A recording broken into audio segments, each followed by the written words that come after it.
Most people confuse leadership with management. They think the moment they're given a title, an office, or a team, they automatically become a leader. But here's the truth. Titles don't create leaders. Behavior does. You can manage people's time, control their output, and enforce their deadlines. But you can't manage their passion. You can't manage someone into caring. That's where the line between managing and leading becomes crystal clear. And it's a line that defines whether you simply maintain what exists or transform what's possible. Every day in companies around the world, there are managers who show up with checklists, reports, and performance reviews. They make sure the boxes are ticked, the targets are met, and the system keeps running. They are doing their job. But here's the problem. Systems don't inspire people.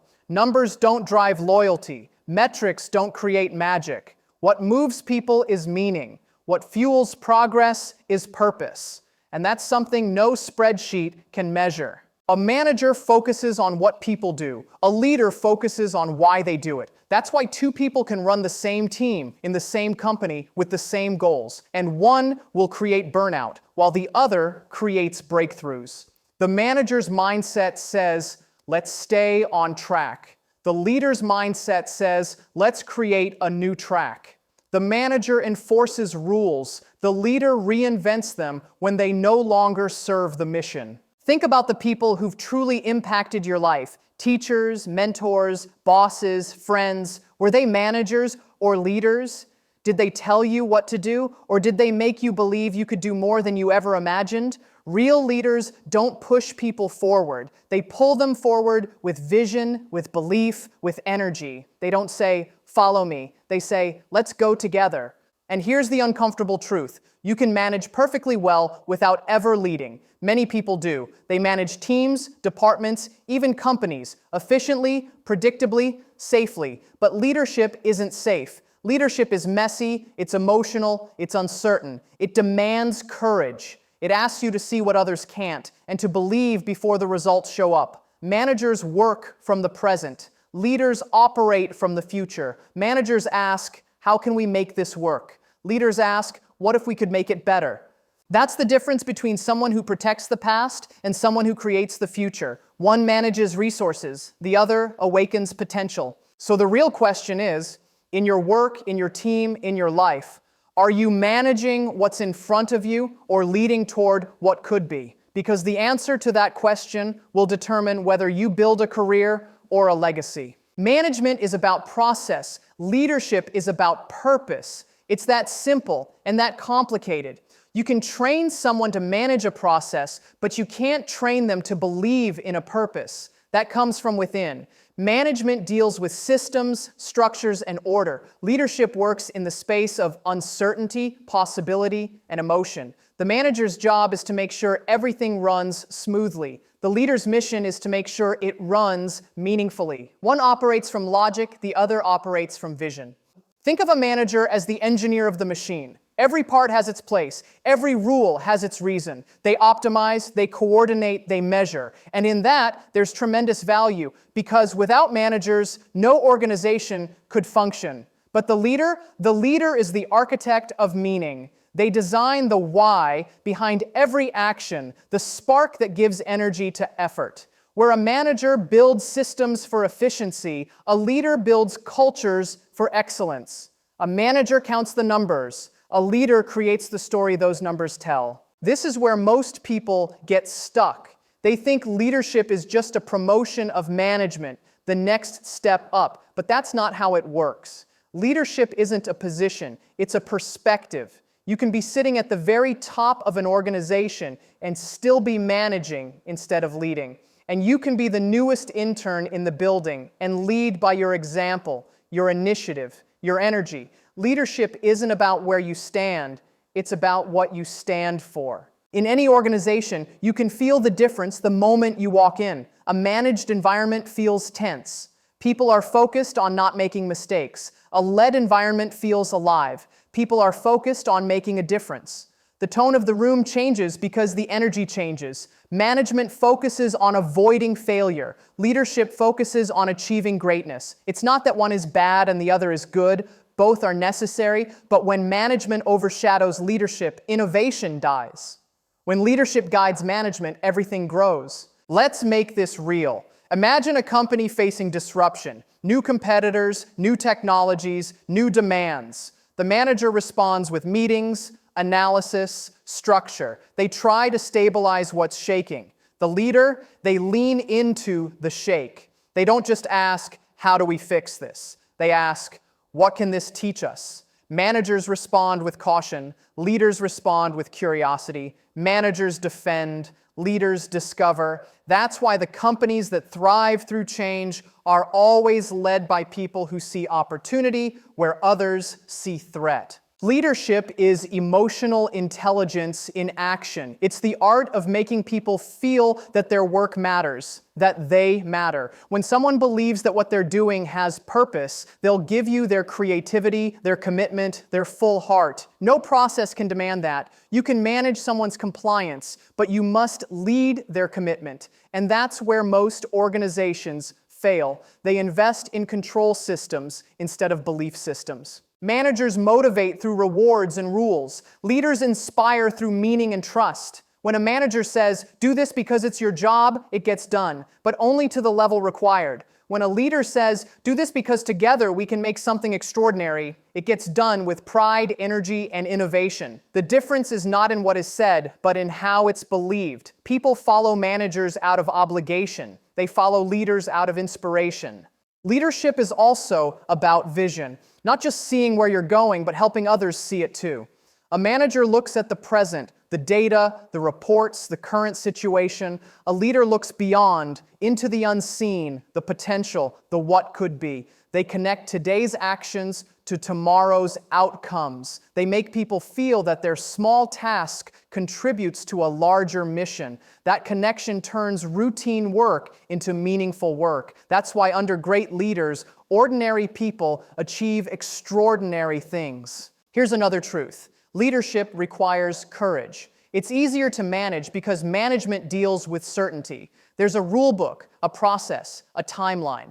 Leadership requires stepping into the unknown. It demands that you make decisions when there's no guarantee. It asks you to take responsibility for outcomes you can't always control. That's why so few people truly lead, because it's risky, it's vulnerable. But that's exactly why it's powerful. When you lead, you're not just directing actions.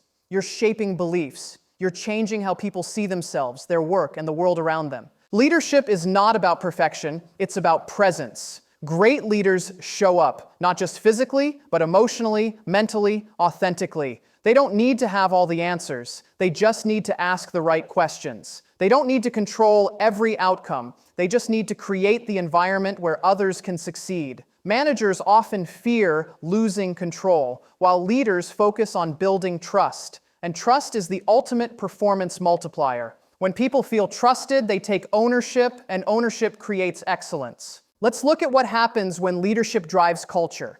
In a managed culture, employees ask, what's required? In a LED culture, they ask, what's possible? One mindset limits growth, the other unlocks it. In managed cultures, feedback feels like judgment. In led cultures, feedback feels like investment. Managers seek compliance. Leaders cultivate creativity. Managers build processes. Leaders build people. That's the essence of progress, because when you grow people, they grow the organization. Leadership also lives in language. The words you choose as a leader shape the beliefs of your team. A manager says, we have a problem. A leader says, we have a challenge and a chance. A manager says, we can't afford to fail. A leader says, we can't afford not to try. Those small shifts in language create massive shifts in mindset. They move a team from fear to focus, from hesitation to hope. The bridge between management and leadership is mindset. Management is about doing things right. Leadership is about doing the right things. Managers rely on authority. Leaders earn influence. Managers make rules. Leaders make progress. Managers measure success by numbers. Leaders measure it by impact. Management builds control. Leadership builds confidence. One keeps the machine running. The other makes sure the machine matters. Every great leader once started as a manager, But at some point, they made a choice. They stopped managing tasks and started leading transformations. They began to see people not as resources, but as human beings filled with potential.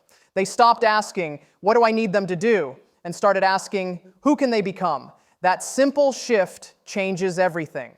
And it's not about charisma or personality. Leadership isn't about being the loudest in the room. It's about being the most present, the most intentional, the most consistent. It's about aligning your actions with your values, even when it's hard. It's about holding a vision so clear that others can see it through you. When that happens, you don't have to push people to follow. They want to. The world has enough managers, people who keep the wheels turning. What it desperately needs are leaders, people who ask why the wheels are turning and whether they're taking us somewhere worth going. Because without leadership, management becomes maintenance. But with leadership, management becomes movement, and movement is what drives progress, innovation, and change. Leadership isn't a role, it's a responsibility. It's not what you do when you're in charge, it's what you do because you care. It's the courage to look beyond efficiency and reach for excellence, to look beyond results and reach for meaning. And when you do that, when you start leading instead of just managing, you stop chasing success and start creating significance. Let's bring this to life. Imagine two teams in the same company facing the exact same challenge. Performance has dropped, deadlines are slipping, and motivation is fading. The pressure is on. Both teams have smart people, good systems, and the same resources. The only difference? Their leadership. On one side, there's a manager. The manager walks into the meeting room, charts in hand, spreadsheets on the screen. The tone is serious, the air heavy. He begins with the numbers. Sales are down, productivity is falling, and the board isn't happy. The focus is on what's going wrong, on what hasn't been done. Every sentence feels like a warning. The manager says, "We need to fix this immediately. We can't afford more mistakes. Everyone needs to work harder, stay focused, and deliver results." The message is clear. Get it done, no excuses. People nod, they take notes, they avoid eye contact. There's no inspiration, just obligation. The room feels colder by the minute. Now look at the other side. The leader faces the same problem, the same missed targets, the same dip in energy, but their approach is completely different. Instead of walking in with data, they walk in with a story. They begin with purpose. "Do you remember why we started this?" they ask. "Do you remember what made us excited about this project in the first place?" The leader doesn't talk about the fall in numbers. They talk about the fall in belief. They say, "Somewhere along the way, we got caught up in tasks and forgot our mission. Let's reconnect to that. Let's remind ourselves what success really looks like, not just in charts, but in impact." That moment changes everything. People look up from their laptops. Someone smiles faintly. The energy shifts from pressure to possibility. The leader invites the team into the solution, not as followers, but as co-creators. What do you think we could do differently? What have we learned from this dip? Where are the opportunities we haven't seen yet? The conversation becomes alive. Ideas start flowing. Fear is replaced by ownership. The same team that was silent yesterday is now engaged, curious, even hopeful. That's the difference leadership makes. A manager focuses on correcting mistakes. A leader focuses on creating momentum. The manager manages from authority. "Do this because I said so." The leader leads from authenticity. "Let's do this because it matters." The manager measures progress by control. The leader measures it by connection. And when people feel connected, they give more of themselves, not because they're told to, but because they want to. Let's take another scenario, one from the real business world. Picture a company in crisis, like many, during a global disruption or sudden market crash. Managers across the organization panic. Meetings multiply. Policies tighten. Communication becomes top-down, rigid, defensive. Their goal is survival, but survival thinking rarely leads to success. Meanwhile, in another corner of the same company, there's a small team led by someone who chooses a different approach. Instead of hiding the truth, they face it openly. Instead of feeding fear, they feed belief. They tell the team, "Yes, times are tough, but we've handled challenges before, and every time we've come out stronger. Let's focus on what we can control, not what we can't." They turn the crisis into a challenge. They shift the narrative from fear to opportunity. And slowly, performance starts to rebound. Not because conditions changed, but because mindset did. That's leadership psychology in motion. People don't rise because they're forced to. They rise because someone helps them remember who they are and what they're capable of. The manager sees obstacles. The leader sees openings. The manager protects the plan. The leader protects the purpose. Leadership doesn't deny reality. It reframes it. It doesn't avoid accountability. It strengthens it. In fact, the leader in this example still demands excellence, still expects high performance, still sets ambitious goals. But the way they communicate it changes the entire game. Instead of, you need to meet this target, they say, we're capable of achieving this together, and here's why it matters. They blend pressure with passion, structure with spirit. That balance turns management into movement. We see this pattern everywhere, from boardrooms to startups, from classrooms to sports teams. Think of a coach who yells instructions from the sidelines, criticizing every mistake, timing every move. That's management. Now think of the coach who looks a player in the eyes and says, you've got this. You've trained for this moment. Trust yourself. That's leadership. The difference may sound subtle, but it's everything. One manages performance, the other unlocks potential. In business, this difference decides whether companies adapt or collapse. Take innovation as an example. A manager looks at an idea and says, it's risky. What if it fails? A leader looks at the same idea and says, it's bold. What if it succeeds? The manager's instinct is protection. The leader's instinct is progression. That's why organizations built only on management become rigid. Efficient, yes, but uninspired. They play not to lose. But organizations led by vision play to win. They attract people who think differently, who challenge assumptions, who bring their creativity to the table. One powerful example is how some companies responded during moments of massive change. While some managers froze, waiting for clarity, real leaders acted, not recklessly, but with purpose. They asked their teams to think bigger, to innovate, to connect more deeply with customers. They didn't command creativity, they created the conditions for it. That's the essence of leadership, not control, but cultivation. It's not about tightening the reins. It's about giving others the room to rise. Leadership shows up in the smallest details too. Imagine two simple conversations. A manager walks by and says, "You're late with your report." A leader walks by and says, "I noticed the report's delayed. Is there something blocking you? How can I help?" Both are addressing the same issue, but one creates defensiveness. The other creates trust, and trust is the foundation of performance. When people feel safe, they perform better. When they feel valued, they perform beyond expectation.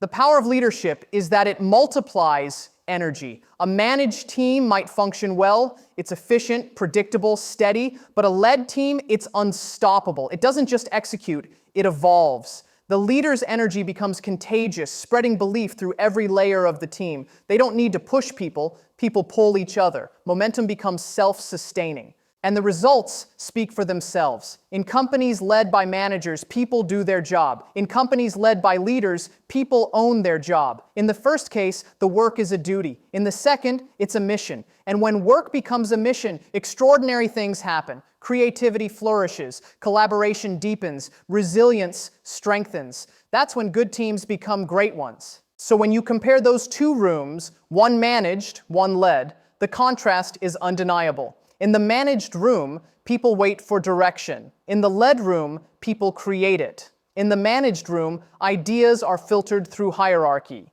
In the led room, ideas flow freely. In the managed room, people fear mistakes.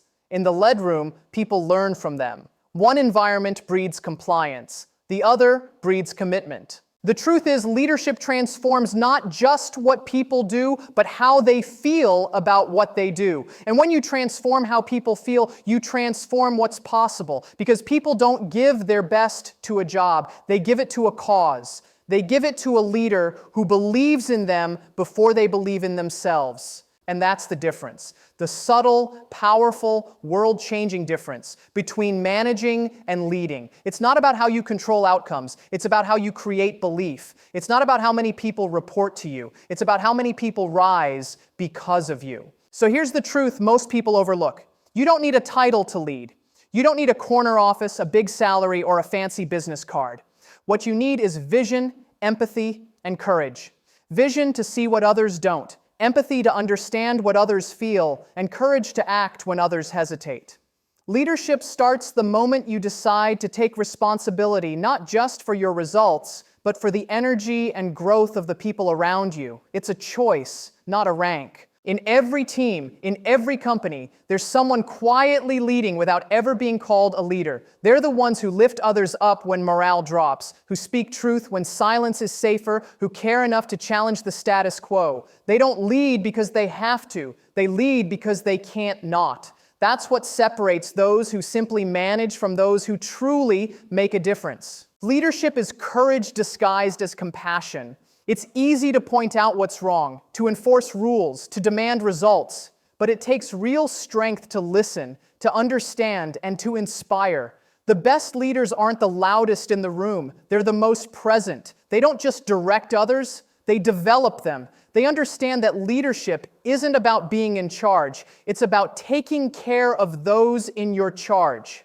Because when you protect your people, they'll protect your purpose. Managers often focus on outcomes, the numbers, the deadlines, the performance charts. Leaders focus on impact. They ask, what will this mean 6 months from now, a year from now? What legacy are we building? They measure success not only in what gets done, but in how people grow while doing it. That's why teams led by real leaders don't just meet expectations, they redefine them. Leadership also requires emotional intelligence, the ability to sense what your team needs before they say it. Sometimes it's direction, sometimes it's encouragement, sometimes it's space. True leaders know when to step in and when to step back. They lead with intuition, not just instruction. They see beyond mistakes, beyond moments of frustration, to the potential that's waiting to emerge. They understand that leadership is not about perfection, it's about progress. Consistent, human, purposeful progress. The most powerful thing a leader can say isn't, I know, but I believe in you.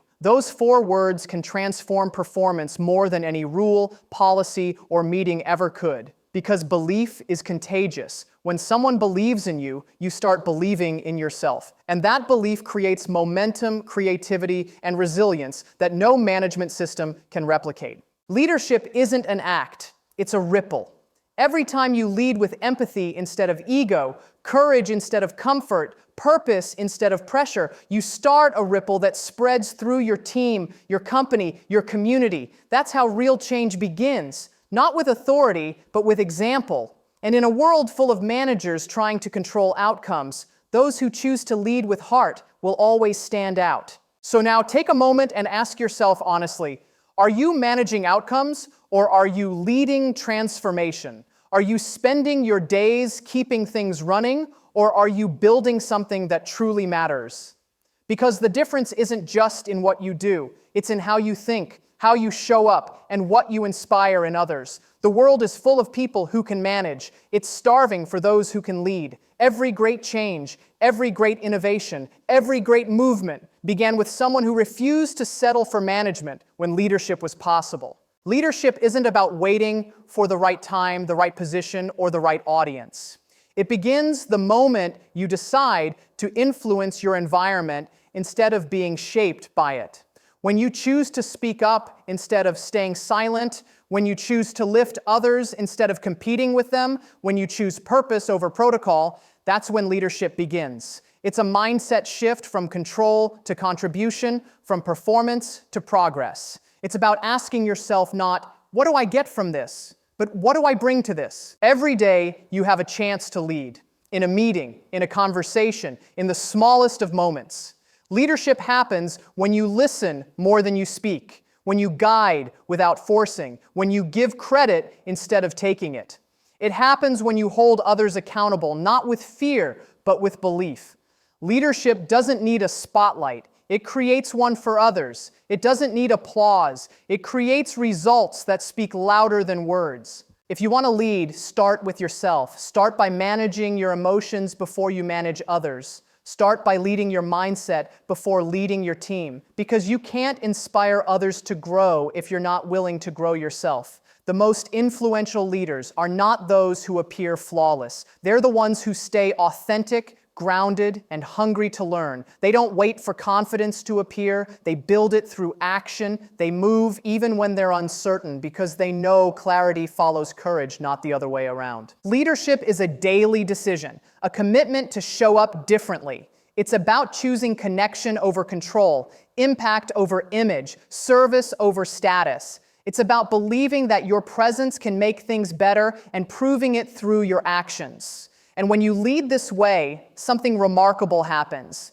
People start believing too. They mirror your energy, your purpose, your courage. They stop working for you and start working with you. That's when a team becomes a movement. So as you step forward from this moment, remember, the world doesn't remember those who maintained systems. It remembers those who reimagined them. The world doesn't celebrate those who followed the manual. It celebrates those who rewrote it. You have that power. You have that choice. Every day you can decide to be more than a manager. You can decide to lead with purpose, clarity, and heart. Because leadership isn't something you wait for. It's something you become.